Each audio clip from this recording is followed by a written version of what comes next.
Apocalipse, capítulo 1. Quero dar uma palavra para você sobre a revelação de Jesus Cristo. Nosso Deus é um Deus de revelação e Ele quer nos revelar mais da sua palavra. Deus já tem te tocado, é verdade? Nessa noite? Deus tem te tocado, o Espírito Santo já tem te tocado. É para você abrir o entendimento para receber a palavra. Apocalipse, capítulo 1, versículo 1 até o 8. Os amados encontraram? Revelação de Jesus Cristo que Deus lhe deu para mostrar aos seus servos as coisas que em breve devem acontecer. E que ele, enviando por intermédio do seu anjo, notificou ao seu servo João, o qual atestou a palavra de Deus e o testemunho de Jesus Cristo quanto a tudo que viu. Bem-aventurado aqueles que leem e aqueles que ouvem as palavras da profecia e guardam as coisas nela escritas, porque o tempo está próximo. João, às 7 igrejas que se encontram na Ásia, graça e paz a vós outros, da parte daquele que é, que era e que há de vir, da parte dos 7 espíritos que se acham diante do seu trono, e da parte de Jesus Cristo, a fiel testemunha, o primogênito dos mortos e o soberano dos reis da terra. Aquele que nos ama e pelo seu sangue nos libertou dos nossos pecados e nos constituiu reino, sacerdotes para o seu Deus e Pai. A Ele a glória e o domínio pelos séculos dos séculos. Amém. Eis que vem com as nuvens e todo olho verá, até quantos o transpassaram, e todas as tribos da terra se lamentarão sobre ele. Certamente. Amém. Eu sou o Alfa e o Ômega, diz o Senhor Deus, aquele que é, que era e que há de vir, o Todo-Poderoso. Amém. Pai, fala conosco, continua falando conosco nessa noite. Que o Espírito do Senhor libere a palavra viva aos nossos corações. Que possamos ter ouvidos abertos, corações abertos, olhos iluminados para receber do Senhor. Amém. Quero falar, irmãos, sobre a revelação de Jesus Cristo. O que deveria ser para nós revelação, muitas vezes, parece que algo está encoberto. O que era para ser claro, manifesto, às vezes se encontra escondido. Mas o nosso Deus, Ele não é um Deus que quer ocultar dos seus filhos as suas verdades, mas nosso Deus é um Deus de revelação. O Senhor quer falar conosco, o Senhor quer revelar os seus segredos, revelar os seus mistérios. Para isso, Deus nos deu o espírito de sabedoria, de revelação, para iluminar os olhos do nosso entendimento. O Senhor quer que uma igreja na terra com entendimento aguçado. Deus quer levantar um povo maduro na terra, um povo que conhece a palavra e um povo que caminha na revelação do Senhor. Sabe, queridos, o que é revelação? Revelação, hoje em dia as máquinas fotográficas são digitais, não é? Mas antes, elas eram aquelas máquinas de película. Quantos se lembram das máquinas de película? Acho que todo mundo aqui está lembrado. Quem tem uma máquina de película, de filme? Não é? Como é que é a captação da imagem? A luz, ela entra, né? E ela impregna na película, né? Ela marca a película. Só que você não sabe o que está lá dentro, porque está escuro, né? Inclusive, a câmera fotográfica é chamada de quê? De caixa escura, não é isso? A luz ela entra, a imagem entra invertida, não sei se vocês sabem disso, né? Mas vocês estão me vendo de cabeça para baixo. Ninguém sabia disso, né? Você sabia que quando você me vê, você vê o que você vê, você vai ver de cabeça para baixo. Teu cérebro é que corrige. Diga assim, que bom. Senão o mundo estaria de cabeça para baixo. Na verdade, né? Tudo fica de cabeça para baixo. O cérebro corrige. E o que acontece? A câmera fotográfica, a imagem entra na câmara escura e ali então a imagem é impregnada. E num processo chamado de revelação, vamos falar revelação. A revelação que é feita dentro do laboratório é que torna claro aquilo que estava escuro, aquilo que estava obscuro, aquilo que não era visto. Isso é revelação. Então, revelação é você tornar claro aquilo que está encoberto. Revelação de Jesus Cristo, a qual Deus lhe deu. Deus deu a Jesus a revelação, e Jesus Cristo compartilha conosco, com João e conosco, a revelação das coisas que em breve devem acontecer. Então, meus amados, é motivo de toda necessidade que a igreja do Senhor entre na revelação, que a igreja caminhe na revelação, que o livro do Apocalipse seja um dos principais livros, que a igreja possa estar estudando, meditando, orando ao Senhor em cima das promessas desse livro, porque a igreja do tempo do fim, ela vai enfrentar situações muito difíceis na face da terra. Tribulações ainda muito maiores haverão de vir. E o Apocalipse foi escrito para fortalecer, para animar, para consolar a igreja do Senhor em todos os tempos, em todas as épocas, em todas as gerações, principalmente a igreja militante no tempo do fim. Nós entendemos, querido, que Deus não tem para nós uma fuga. Deus não vai raptar a sua igreja, mas Deus manterá, preservará, fortalecerá a sua igreja na terra para trazer a ela uma retumbante vitória sobre Satanás e sobre o reino das trevas. A igreja não vai escapar, a igreja não vai fugir, a igreja não vai ser sequestrada, mas a igreja vai permanecer e vencer.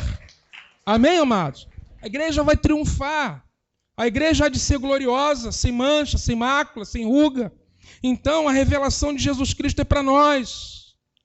E Deus disse, por intermédio do profeta, bem-aventurado. Querido, se você estiver lendo esse texto, esse livro, estudando, você é um bem-aventurado. Versículo 3, bem-aventurados que leem, bem-aventurados que ouvem, bem-aventurados que guardam. Vamos nos abençoar uns aos outros? Olha para essa pessoa, essa pedra viva que está do seu lado, e diga assim, você é um bem-aventurado. Porque você lê, porque você ouve e porque você guarda. Fala de novo, você é um bem-aventurado. Você é feliz, querido. Porque você lê, você ouve, você guarda. Feliz, bem-aventurado, bem-sucedido, abençoado, aquele que lê, ouve e guarda as palavras dessa profecia. O que Deus quer revelar para nós, amados? O que o Senhor quer nos mostrar? Deus quer mostrar a revelação de Jesus Cristo. E que revelações são essas? Até o versículo 8, eu percebo que toda a linha do Apocalipse está aqui delineada nesses 8 primeiros versículos. Primeiro, o Senhor quer revelar quem Jesus Cristo é. Como adorar aquele a quem não conhecemos. Como caminhar com aquele a quem não conhecemos. Deus quer levantar aqueles que vão seguir o Cordeiro por onde quer que ele vai. Aqueles que estarão com ele no topo da montanha. Protótipo do reino, o Monte Sião, cantando o cântico do Cordeiro. Sem mácula, sem rugas. Precisamos conhecer o Senhor. Revelação de Jesus Cristo. João diz assim, João, as 7 igrejas, olha o versículo 4, as 7 igrejas que se encontram na Ásia. Graça e paz a vós outros da parte daquele que é, que era e que há de vir. Dos 7 espíritos que se acham diante do trono. E da parte de quem? De Jesus Cristo. Quem é ele? A fiel testemunha, o primogênito dos mortos e o soberano dos reis da terra. Quem é Jesus Cristo? A revelação é dele. Então, você vai ver a centralidade de Cristo nos propósitos de Deus. Dele, por ele, para ele, são todas as coisas. Nele foram criadas todas as coisas, nos céus e na terra. O Cristo a quem nós estamos servindo, nele tudo subsiste. Ele está sustentando todas as coisas pela palavra do seu poder. Ele é o cabeça da igreja. Ele é o primogênito dos mortos. Por quê? Porque ele foi o primeiro a ressuscitar para a vida eterna e nunca mais morrer novamente. A morte não tem domínio sobre ele. Ele é vencedor sobre a morte. É vencedor sobre todo o principado e potestade. Ele é fiel testemunha porque Deus fez tudo através dele. Ele é fiel testemunha porque Deus redime os homens através de Cristo. Ele é fiel testemunha porque através dele o reino de Deus é estabelecido no nosso meio. Ele é fiel testemunha porque é o único mediador entre Deus e os homens. Sim, irmãos, em Jesus Cristo estão escondidos os tesouros da sabedoria e do conhecimento. Em Jesus, o princípio e o fim, ele disse, eu sou o Alfa. O Alfa é a primeira letra do alfabeto grego, o idioma do Novo Testamento. Eu sou o Ômega, a última letra do alfabeto grego. Ou seja, ele disse, em mim tudo tem início e em mim tudo se consuma. Nele tudo foi feito e tudo foi feito para ele. Ele é a razão de ser de todas as coisas. João viu um semelhante a filho do homem, andando no meio dos 7 castiçais de ouro, dos 7 candelabros. Se os evangelhos, olha só que interessante, amado, os evangelhos mostram o verbo encarnado. Os evangelhos enfatizam que a palavra de Deus se fez gente, mas o Apocalipse enfatiza que aquele que se fez homem está vivo e glorificado. Se nos evangelhos é dito que ele está encarnado, no Apocalipse é dito que ele está glorificado. Para a igreja saber o Senhor a quem ela serve. Porque, irmãos, em momento de tribulação, você precisa ter os teus olhos postos no Senhor, autor e consumador da tua fé, e saber quem ele é e quem tu és nele. E quem João viu? Alguém que andava no meio dos 7 candelabros, nos 7 castiçais de ouro. E esses 7 castiçais são as 7 igrejas: Éfeso, Esmirna, Pérgamo, Sardes, Filadélfia, Laodiceia. 7 igrejas que representativas de toda a igreja do Senhor. Nós vamos estudar isso a partir de quarta-feira. E aquele filho do homem que está andando ali, amado, o cabelo dele é branco como a lã, como a neve. É alguém maduro, é alguém que tem toda a sabedoria do Pai. Aliás, ele é a sabedoria do Pai manifesta. Seus olhos são como chamas de fogo. Seu olhar é purificador. Seu olhar é penetrante. E os olhos do Senhor estão sobre nós, sobre aqueles que estão sobre a terra, para mostrar-se forte para com aqueles que o temem e que o amam. A Bíblia diz que ele está com vestes talares até os pés e tem um cinturão de ouro sobre o peito. Sabe por quê? Porque só o sumo sacerdote de Israel tinha um cinturão de ouro sobre o peito. João, que com isso quis dizer, há um sumo sacerdote, não da ordem arônica, nem da ordem de Levi, mas tem um sumo sacerdote de uma ordem eterna, da ordem de Melquisedeque, de uma ordem celestial, lá no santuário, intercedendo por nós, orando pelas igrejas, intercedendo por aqueles a quem ele remiu. Os seus pés são como bronze polido e provado na fornalha. Por quê? Porque ele é homem de dores, experimentados no sofrimento. Em tudo foi tentado, mas sem pecado. Varão aprovado por Deus, exaltado à direita do Pai. Aleluia! O Apocalipse não mostra um Cristo derrotado, não mostra um Cristo fraco, não mostra um Cristo abatido, mas mostra um Cristo vitorioso, um Cristo vencedor, que triunfou sobre o Hades. Ele tem, eu estou vivo, eu fui morto, mas eu estou vivo, e tenho as chaves da morte e do Hades nas mãos. Sim, meus irmãos, ele tem as chaves. E ele disse, os 7 candelabros e os 7 anjos estão em minhas mãos, porque ele tem o domínio e o governo da sua igreja. E ele tem nas mãos o livro selado com os seus 7 selos. Só ele é digno. João disse, quem é digno de tomar o livro e de abrir os selos? Não tinha ninguém no céu, irmãos, digno de tomar o livro e de abrir os selos. Mas, de repente, ele vê um cordeiro em pé diante do trono. E ele disse: é o leão da tribo de Judá. É a raiz de Davi que venceu.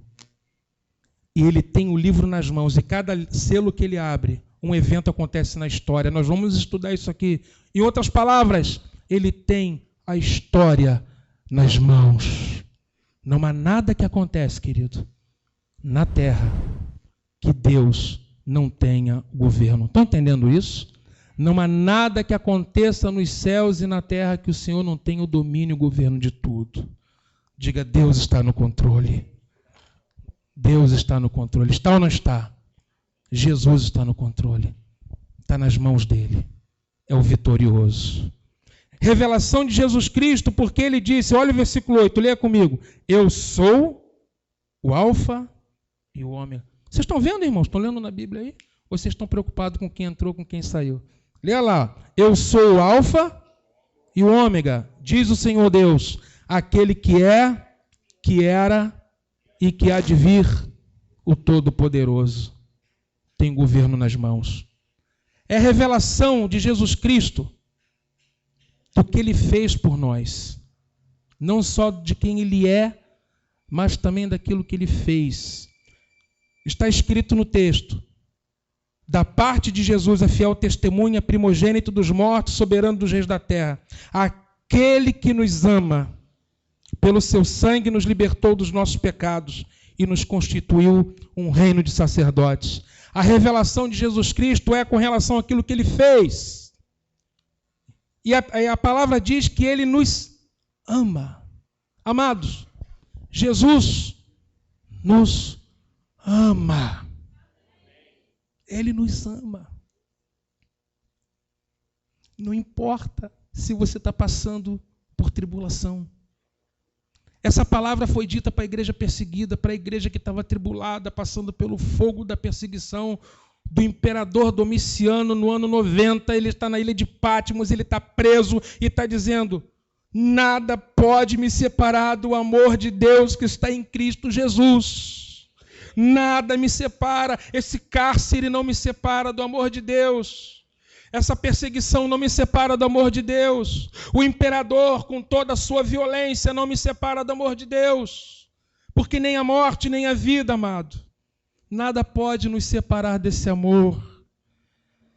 E por que eu sei que ele nos ama? Porque ele prova. O amor de Deus é provado. Ele provou. Como que eu sei que Deus me ama? Tem dia que você acorda de mau humor e você diz: eu acho que Deus não me ama. Sabe por quê? Você ainda vive de sentimento. Talvez você ache que uma circunstância ruim que te aconteceu faça você pensar que Deus não se importe mais com você. Só que o amor de Deus não se expressa através de sentimentos que você possa sentir. O amor de Deus foi demonstrado numa entrega onde ele tudo se deu. Porque o amor é entrega. E ele entregou tudo, querido, na cruz do Calvário. Deus deu prova do seu amor. Ele nos ama.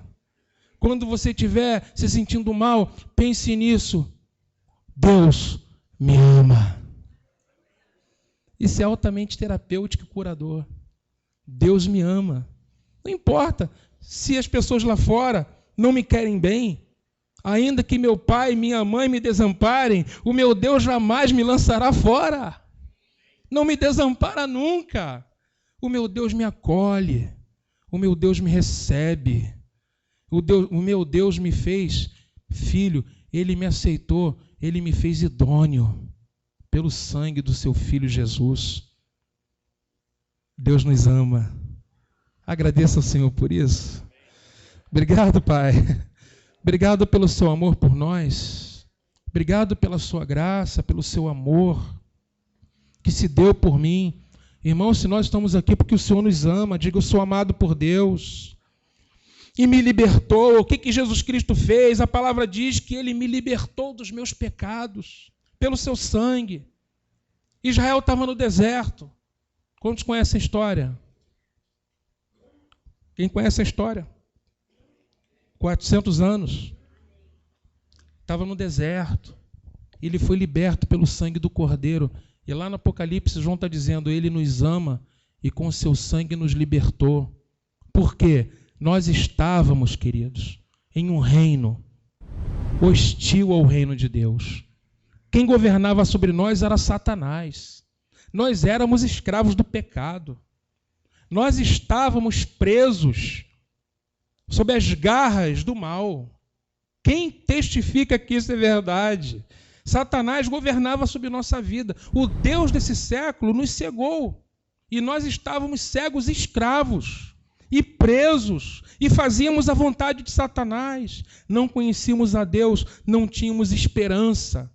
Qual era o destino nosso? A condenação, viver sem Deus para sempre. Filhos da ira, o salário do pecado é a morte. Em trevas. Mas Deus, pelo seu muito amor com que nos amou, Ele olhou para você um dia e disse, teu lugar não é no reino das trevas, não. A graça dele te alcançou e se manifestou salvadora na sua vida. E Jesus Cristo te resgatou. E qual foi o preço que ele pagou? Porque todo resgate é feito mediante o pagamento de um valor, de um preço. Quem está em cativeiro, o sequestrador só libera mediante o pagamento de um preço. E o preço foi pago, foi um alto preço. O sangue de Jesus Cristo foi derramado em nosso favor. E nos resgatou, e nos libertou. E Paulo disse, Ele nos resgatou do império das trevas. E nos transportou, amado. Você estava nas trevas, quem ia te tirar dali? Mas o nosso Redentor vive. E Ele nos resgatou das mãos do inimigo. E nos transportou para outro reino. Eu agora não sou mais cidadão do reino das trevas, eu sou cidadão do reino de Deus. Nós não somos mais das trevas, nós somos da luz. Já passamos da morte para a vida. Estamos agora na presença do Senhor. Estamos na presença do Senhor, cidadãos do reino de Deus. Estamos libertos, queridos. Amados, olha só, eu acho ótimo que a gente sinta o toque do Senhor, a gente chora, isso faz parte. Mas só a palavra pode nos libertar. É quando você recebe essa palavra no seu coração e você diz, eu creio, eu não sou mais cidadão das trevas. Eu agora fui transladado de reino. O Senhor agora a quem eu sirvo é outro. O reino agora a que eu pertenço é outro. As leis do reino a qual eu obedeço agora são outras. Os meus valores são outros. Nós somos filhos de Deus, queridos. Tome posse disso. Ele nos ama e nos libertou. E quem está liberto não deve mais ser escravo. A carta de alforria já foi decretada. Você está livre. Você agora pertence ao Senhor. E Ele fez mais o que? Nos constituiu. Libertar do Egito é bom, mas para quê? Para você ser uma nação santa. Te libertou do Egito para você ser um povo de propriedade exclusiva de Deus. Povo de propriedade peculiar. O que Deus quer? Deus quer um povo singular na terra. Um povo único. Um povo que Ele está edificando, um povo a quem Ele tem resgatado, um povo em quem Ele colocou um selo de propriedade. Aonde estava escrito que Satanás era nosso proprietário, foi apagado, removido e agora está lá, propriedade exclusiva de Jesus Cristo. Nós temos agora em nós um selo de propriedade, porque somos sacerdócio real. A palavra do Senhor diz, nos libertou dos nossos pecados e nos constituiu um reino de sacerdotes para o seu Deus e Pai. Então o que Deus quer levantar aqui? Um reino de sacerdotes. Tem gente que foi chamada para ser sacerdote, mas vive como escravo. Você não é mais um escravo. A sua identidade agora é de filho. Você agora é um sacerdote do Senhor.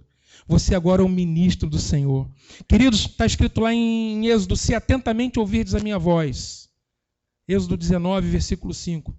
Guardardes a minha aliança, sereis um povo de propriedade peculiar dentre todos os povos, porque toda a terra é minha. Vocês me serão um reino de sacerdotes e uma nação santa. Quem somos nós? Reino de sacerdotes e uma nação separada para a glória de Deus. Povo de propriedade exclusiva de Deus. E Pedro, lá na sua carta, no capítulo 2, versículo 9, ele diz assim: vós, porém, diga, nós, porém. Vamos falar a palavra, nós, porém, somos a geração eleita, o sacerdócio real, povo de propriedade exclusiva de Deus, para proclamar as virtudes daqueles que nos chamou das trevas para a sua luz. E esse reino de sacerdotes são quem? São os filhos de Deus que o Senhor está levantando para herdar as promessas. Para herdar as promessas. Para herdar a terra. Para herdar a glória que o Senhor tem destinado para nós. Amados, por que sermos um povo derrotado se Deus tem nos levantado para sermos um povo que vai caminhar de glória em glória? Nós somos a igreja gloriosa, irmãos. A igreja que está sendo lavada com água pura pela palavra. A igreja que está sendo edificada com material bom, com ouro, com prata, com pedras preciosas. Isso se refere às revelações que Deus tem dado. Para quê? Para que essa igreja se torne tão firme, tão arraigada, tão gloriosa, que o último inimigo que ela tem vai ser vencido, que é a própria morte. Essa é a revelação de Jesus Cristo. Um Senhor poderoso, levantando um povo poderoso na face da terra. Levantando a igreja poderosa, a igreja sacerdotal. Ele disse, lá no capítulo 5, ele fala assim, falando do Cordeiro, o cântico dos seres viventes. Tu és digno, porque foste morto, e com teu sangue compraste para Deus. Está sendo cantado para o Cordeiro que está diante do trono. O sangue dele comprou para Deus. Os que procedem de São Gonçalo, de Raul Veiga, de Vista Alegre, de toda a tribo, de toda a língua, de todo o povo, de toda a nação. E para o nosso Deus nos constituístes reino e sacerdotes, e reinarão sobre a terra. E reinarão sobre a terra. Sabe, amados, essa é a obra que ele está fazendo. Essa é a obra que ele está fazendo. Levantar um sacerdócio real. Levantar um povo que vai governar as nações junto com ele. E ele já está reinando à direita do Pai. E nós estamos assentados com ele. E já podemos começar a desfrutar disso nas maiores regiões celestiais. E que se manifeste na sua vida essa vitória. Poderoso é o nosso Senhor. A palavra do Senhor disse, a revelação do que ele fez e a revelação do que ele fará. Eis que vem com as nuvens, e todo olho o verá. Eu fico pensando como que é muito fácil a gente se entreter com tantas coisas e nos esquecermos da principal esperança. Diz a palavra que se a nossa esperança se limitar a essa vida, nós somos os mais miseráveis de todos os homens. E como é fácil se distrair com a bênção aqui, quanto a bênção ali, buscando tantas coisas, quanto na verdade os nossos olhos devem estar no nosso noivo. Porque ele vem. E ele vem para governar. Ele vem para destruir o anticristo pela manifestação da sua vinda, aniquilá-lo com o sopro da sua boca, encontrar-se com os chamados eleitos e fiéis. Eu não sei se tem alguém desse grupo aqui. E iremos ao encontro do Senhor, amados, revestidos da plenitude da glória do Senhor, imagem de Cristo manifesta, coroados com a coroa da vida, para regermos as nações da terra? A palavra nos fala de uma visão bem épica. Um cavaleiro que vem num cavalo branco e vem cavalgando vitoriosamente. E a Bíblia diz que seguiam-nos os exércitos do céu. Aí eu fico pensando, quem são esses? Porque diz, eis que ele vem com as nuvens, e todo olho verá. E quando a gente fica pensando em nuvem, eu fico pensando, será que são as nuvens atmosféricas? Aquelas nuvens, não é, que se dissipam, que se desfazem, ele vem com as nuvens. Já se pensou que nuvens são essas? Ou que importância essas nuvens da atmosfera têm com respeito à volta de Cristo? Já parou para pensar nisso? Pense, que nuvens são essas? Eu te digo, em Tessalonicenses diz que quando ele vier, ele vai trazer em sua companhia os que dormem. Quem são esses que dormem? Todos aqueles que morreram, mas que no toque da 7ª trombeta vão ressuscitar dentre os mortos. E o que eles têm a ver com a nuvem, com as nuvens? É que está escrito lá em Hebreus, que todos aqueles que fazem parte de Hebreus 11, da galeria dos heróis da fé, passando por Abel, Noé, Abraão, Moisés, Davi, Sansão e todos os ilustres anônimos que Deus conhece, anônimos para os homens, mas ilustres para Deus, que eles são nuvens de testemunhas. São nuvens de testemunhas. Quem são as nuvens com as quais Cristo vai voltar? Ele vem com as nuvens. Quem são essas nuvens? Elas têm nome. Essas nuvens se chamam Abraão, se chamam Isaac, se chamam Jacó, se chamam Davi. E o nome de cada um de nós que formos transformados, porque nós também somos testemunhas do Senhor. Ele vem com as nuvens, e quem são esses exércitos? São as nuvens. E quem são essas nuvens? Os filhos de Deus glorificados. O cavaleiro vem no cavalo branco, e todos os exércitos do céu, que somos nós, a gente vem junto com ele. E quando ele puser os pés na terra, vai ser a revelação de Jesus Cristo, mas vai ser também a revelação da igreja gloriosa. Sim, meus irmãos, vai ser a revelação da igreja gloriosa.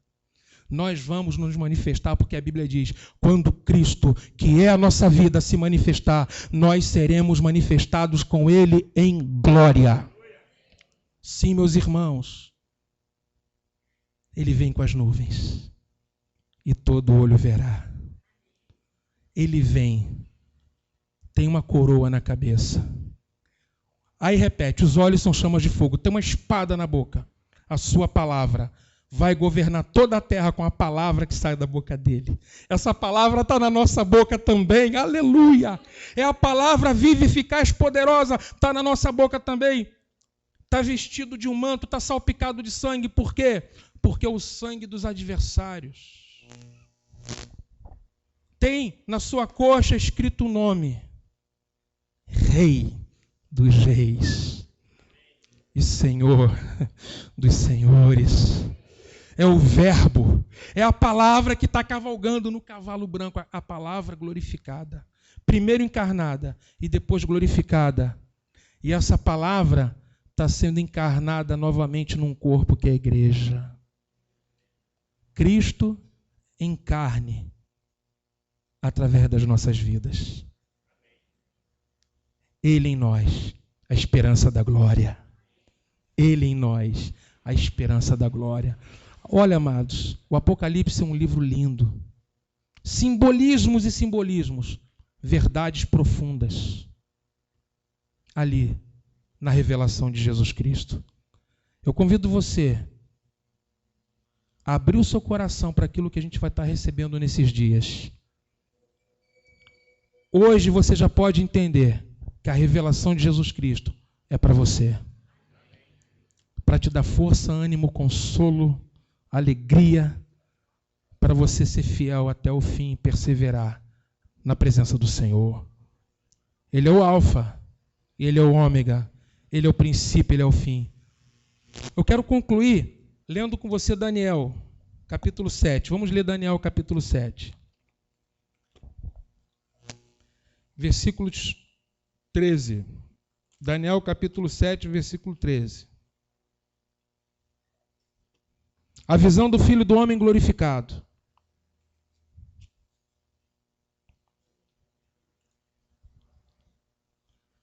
Encontrou? Diga, graças a Deus. Eu estava olhando nas minhas visões da noite, e eis que vinha com as nuvens do céu, um como filho do homem, e dirigiu-se ao ancião de dias e o fizeram chegar até ele. Quem é que vinha com as nuvens do céu? Um semelhante ao filho do homem. E o que ele recebeu, amado? O domínio, a glória, o reino, para que os povos, nações, homens de todas as línguas o servissem. O seu domínio é o domínio eterno, que não passará, e o seu reino jamais será destruído. Esse é o Cristo a quem nós servimos. Vem para governar e para reger. A terra ainda não o conhece, mas nós já o conhecemos. E antes dele reinar na terra, ele já está reinando em um povo.